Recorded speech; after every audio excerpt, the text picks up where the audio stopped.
Esta charla la he denominado Vivir en un país sísmico. No pretendo provocar alarma en quienes la vean, sino que tomen conciencia que viven en el país más sísmico del mundo y que en consecuencia tenemos que tener la seguridad absoluta que vendrán nuevos sismos. ¿Cuándo? No lo puedo saber, ni yo ni nadie. Pero el hecho concreto es que vivimos en un país sísmico y tenemos que estar preparados para ello.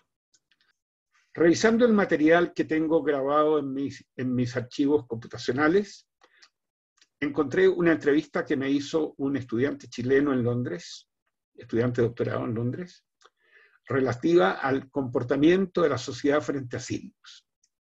Y como me pareció importante y oportuno hacerlo ahora, he rescatado algunos fragmentos de esa entrevista, pero que sea de utilidad para todos ustedes. Muchas gracias. Yo muchas veces he hablado sobre el nacimiento de Hawái, que debe haber sido algo espectacular cuando ocurrió. Sin embargo, los que estaban cerca lo pasaron mal. Entonces, para ellos fue un desastre, pero el evento del nacimiento, del afloramiento de Hawái debe haber sido algo espectacular, y muchos volcanes y cosas por el estilo. En fin, hay muchas cosas de esta naturaleza que se denominan desastres y que en verdad la palabra, a mi modo de ver, debe ir a rectificarse. Desde el punto de vista sísmico, los desastres son pocos. Probablemente el más significativo sea el terremoto de Chillán del año 39, que tuvo un efecto significativo en la década del 40 en la construcción en el país.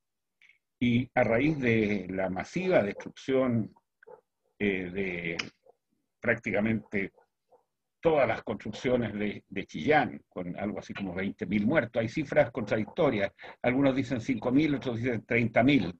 Bueno, digamos 20.000 para podernos situar en un punto intermedio. Eso provocó, como siempre ocurre en el ser humano, que cuando le pasa algo tiene susto. ¿Cuántas veces tú habrás visto que gente que tiene un choque en auto después no se atreve a manejar?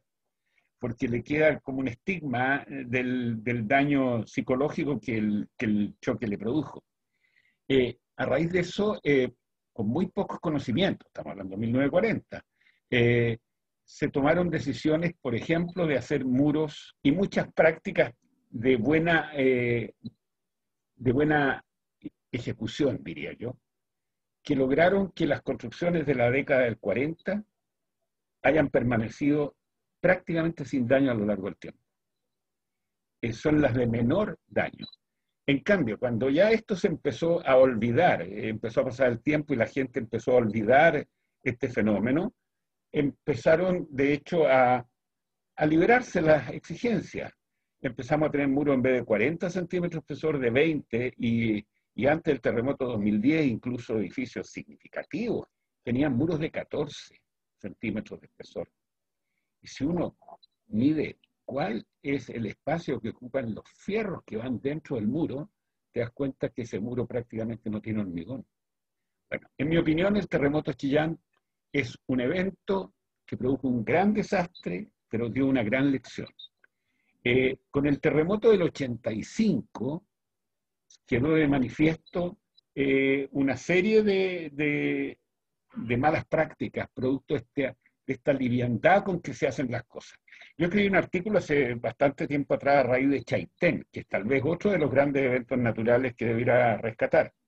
Yo dije en ese artículo, no me extrañaría que con el paso del tiempo, y no mucho tiempo, los habitantes de Chaitén que salieron de ahí, ya sea porque escaparon o porque fueron sacados por razones humanitarias o lo que fuera, van a volver y van a construir en el mismo lugar las mismas cosas. Otro que pudo haber sido un desastre, pero que no se consumó, afortunadamente, fue el lago Riñihue. Y ahí la personalidad de Raúl Sáez, quien comandó el equipo que en lo que se llamó la epopeya del Riñihue, logró destrabar esta tranca que había en el desagüe del lago, que habría amenazado con inundar y con devastar todos los poblados que hubieran estado aguas abajo de este lago. En fin, Chile es un país que tiene muchos eventos naturales. Los terremotos ocurren en promedio cada 7,5 años, en distintos lugares, cada vez, en el mismo lugar cada 100 más o menos. Pero todos ellos, afortunadamente, han tenido lapsos que los separan a uno del otro, suficientemente breves como para no aliviar la responsabilidad de quienes lo hacen. Si esto ocurriera cada 30 años, tendríamos desastre tras desastre. El hecho de que tenga algún ritmo continuo y que siempre estemos un poco alerta y que a cada rato sintamos que vibra el suelo y que está temblando, y cuántas veces decimos en un temblor fuerte, esto es terremoto, y finalmente no era. Y no era, porque no era nomás. Pero en síntesis yo diría, por ahí está la cosa. Probablemente hay varios eventos naturales significativos que estoy ignorando, pero esos son los que me vienen en este minuto a la mente.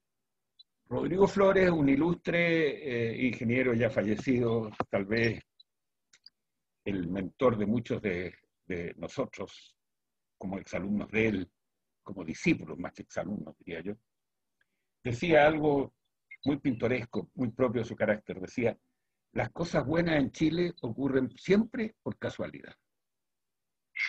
O sea, nada de lo bueno es producto de una planificación para que salga bueno. ¿Qué ocurre entonces? Que cuando tenemos terremotos con la frecuencia que te mencioné, no alcanzamos a olvidar el último cuando ya nos llega el que sigue. Entonces no hemos perdido esa inercia de responsabilidad producto del susto. No producto de una planificación adecuada. Yo, por ejemplo, veo con preocupación el tema que estamos observando hoy día de la inacción efectiva, porque no digo que no haya acción, pero no es efectiva, para detener el vandalismo y la delincuencia.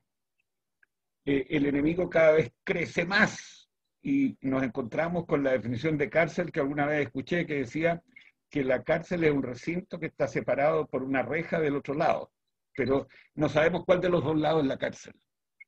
Yo diría que los factores más importantes son esa inercia, producto de la frecuencia.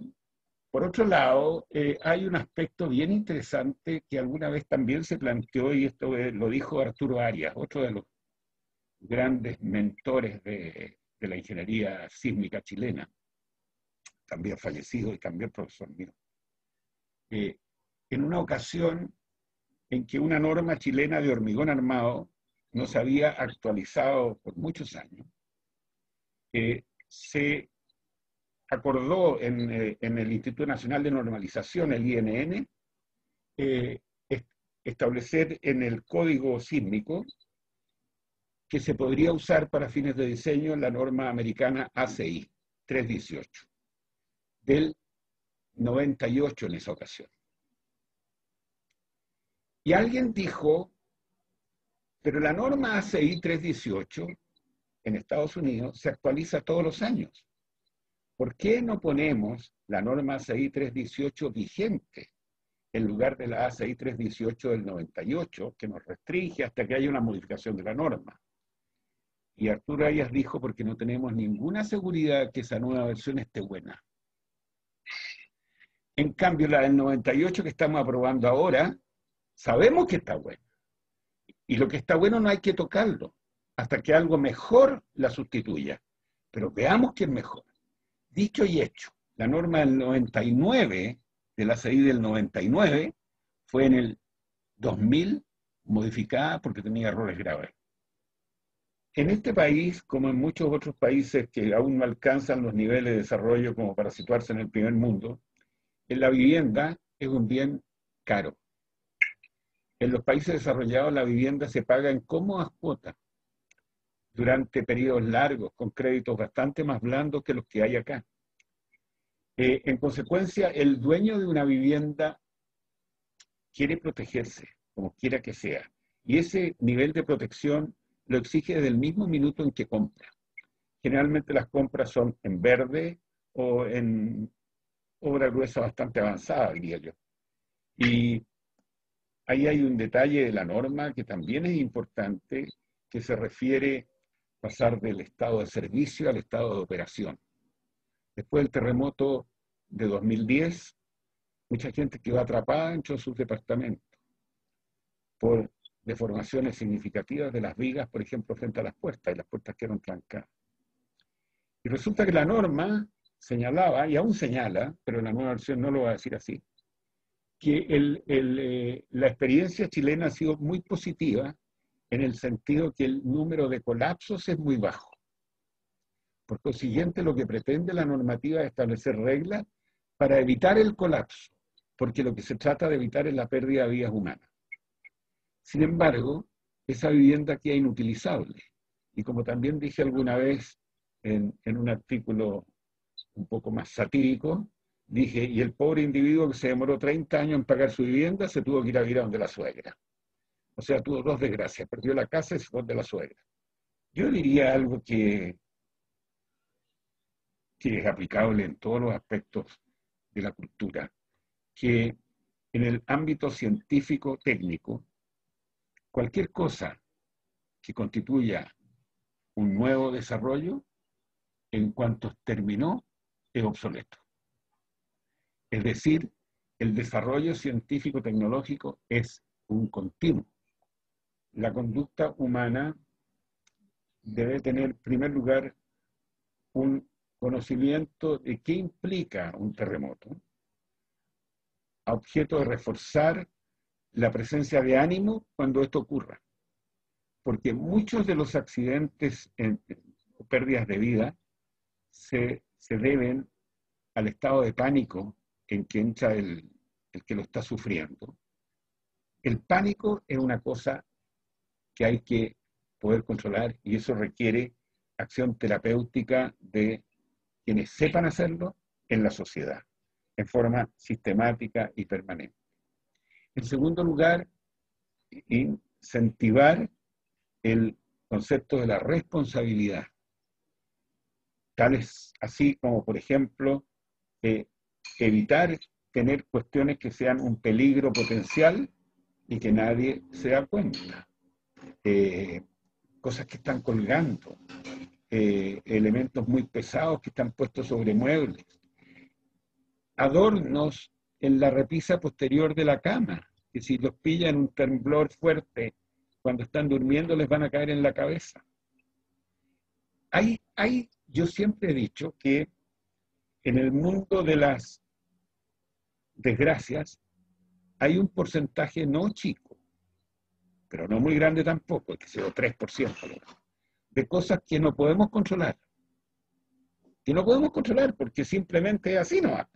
Si tú vas en tu auto tranquilamente manejando a la velocidad prudente que te indican por tu pista, etcétera, etcétera, y de repente viene un loco que está cosido por el otro lado y se mete en tu pista y te choca, es inevitable. Pero eso es muy distinto de ir a 120 kilómetros por hora por la Alameda, o por la Costanera Norte a 180 o 200 kilómetros por hora. Eso es temerario, lo otro es un accidente. Entonces, incentivar por lo menos que lo que es evitable sea conocido. Y eso es incentivar la responsabilidad de la gente. Apunta directamente al nivel de educación nuevamente. Mira, la educación es la piedra angular de todo. Tú sacas esa piedrita angular y se desmorona todo el castillo que armaste. Esa es la clave, la que fija cada cosa en su posición. Y en la medida que lo comprendamos y lo asimilemos y lo usemos, yo creo que podremos mitigar no solo los efectos dañinos de los terremotos, sino que muchos otros accidentes que ocurren por negligencia, por descuido, por ignorancia, por estupidez.